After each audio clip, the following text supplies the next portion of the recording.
왜 부활의 주님은 수많은 사람이 운집한 예루살렘 시장터에 나타나지 않고 겁쟁이, 배신자, 두려워 떨고 있는 제자들에게만 유독 나타나셨습니까?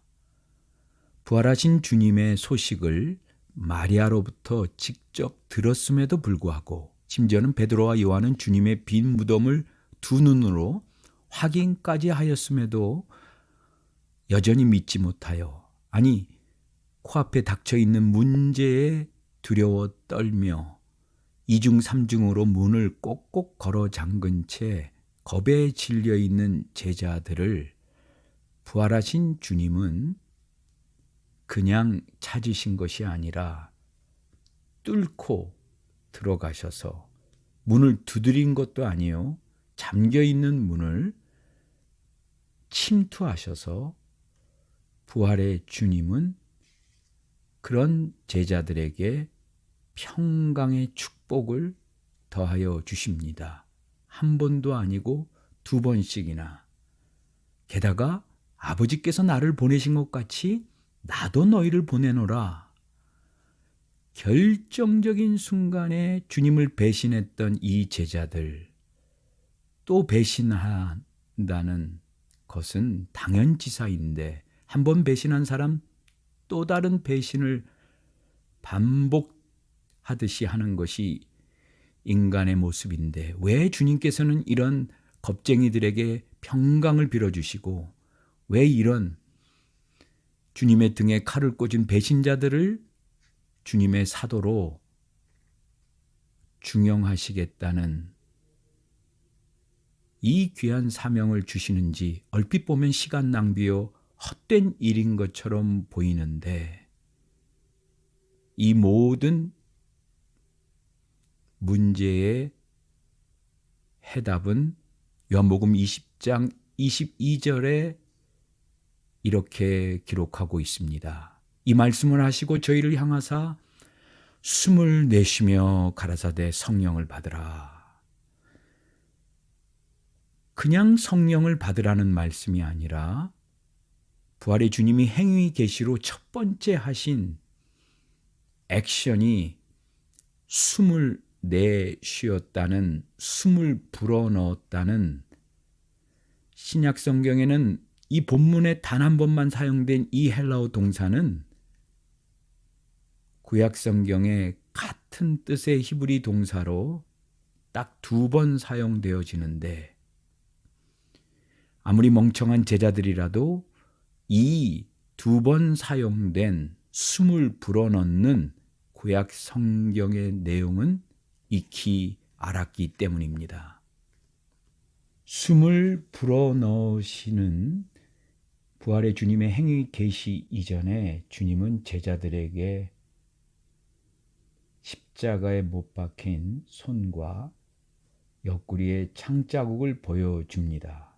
너희들이 두려워하지만 너희들의 모든 문제의 원인이 죄, 죽음이지만 바로 십자가의 주님의 못자국을, 십자가의 갈보리 언덕을 바라보는 순간 너희들의 죄와 죽음, 두려움은 다 사라질 것을 구원의 증표로 우리들에게 보여주시면서 구원의 평강으로 가는 유일한 길은 바로 예수 그리스도의 십자가의 못자국, 바로 그 손이요, 바로 주님의 십자가를 통해 참된 평강을 누리는데, 그 참된 평강은 인간의 노력이나 실력으로 비롯되는 것이 아니라 바로 창조의 숨을, 새 창조의 부활의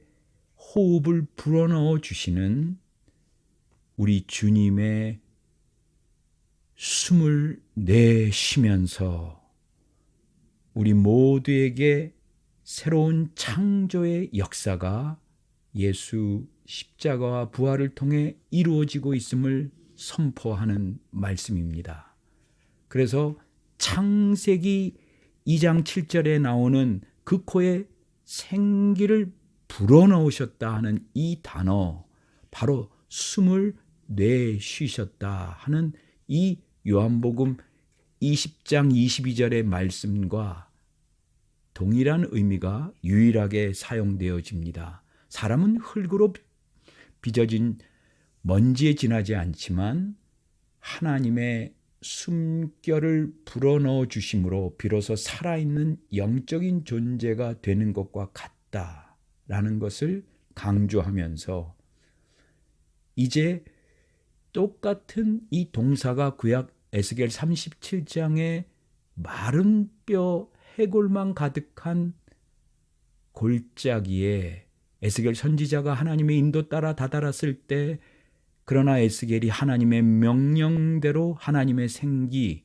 하나님의 숨결을 불어넣을 때 생기야, 이 사망을 당한 자들에게 불어서 살게 하라.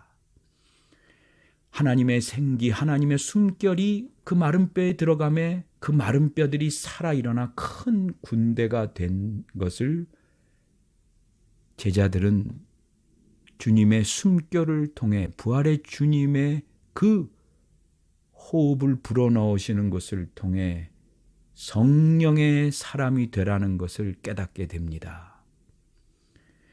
비록 먼지 같은 흙에 지나지 않는 연약한 인간이 부활의 생명의 하나님의 숨결, 영생의 숨결을 호흡받는 그 순간, 마른 뼈 같은 하찮은 존재가 하나님의 군대로 변화되는 이 놀라운 창조의 숨결, 전능하신 하나님의 생명의 숨결, 바로 이것이 있기 때문에 겁쟁이가 평강의 사람이 되고 배신자가 땅끝까지 복음을 전하는 순교자가 되고 두려움에 떨던 자들이 보냄받은 자로 한평생 제자의 삶을 살아간다는 것을 강조합니다.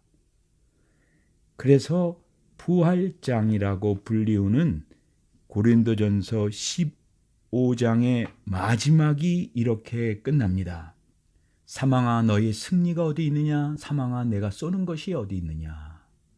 우리 주 예수 그리스도로 말미암아 우리에게 승리를 주시는 하나님 아버지께 감사하노니, 내 사랑하는 형제들아, 흔들리지 말고 항상 주의 일에 더욱 힘쓰는 자들이 되라. 이는 너희의 수고가 주 안에서 헛되지 않은 줄을 알미라. 왜 고린도전서 15장 부활장은 헛되다는 이 단어를 사용해서 정반대로 헛되지 않다는 것을 강조한 이유가 무엇입니까? 바로 부활의 영이신 우리 주님이 살리는 영이요, 또한 동시에 헛되지 않은 새로운 창조의 영인 것을 강조하는데, 공교롭게도 전도서 1장 1절에 헛되고 헛되며 모든 것이 헛되도다라는 이 헛되다는 히브리 동사가 하발, 숨결을 나타내는 히브리어 헤벨에서 유래됩니다. 숨결이란 두말할 것도 없이 하나님의 숨결이 아닌 인간의 숨, 바로 우리가 흔히 얘기하는 헛되고 헛되며 헛되고 헛될 수밖에 없는 인간의 숨, 바로 이것을 성경에서는 숨이라고 얘기합니다. 똑같은 호흡인데 인간이 내뱉는, 그래서 즉시 흔적도 없이 사라져버리는 바로 그런 인간의 호흡, 인간의 숨결은 헛된 것에 지나지 않다. 한순간에 사라져버리는 헛바람에 지나지 않다. 헛된 숨결로 인생을 허무하게 무의미하게 마치는 인생이 되지 말라. 이것을 그 유명한 솔로몬은 전도서에 헛되고 헛되며 헛되고 헛되니 모든 것이 헛되도다. 호흡을 강조하지만 이 호흡은 인간이 스스로 자신의 숨결을 의지하면서 이 세상의 재미와 탐욕과 쾌락에 빠져서 인간의 내뱉는 모든 헛된 숨결이라면 고린도전서 15장의 부활장의 사도 바울은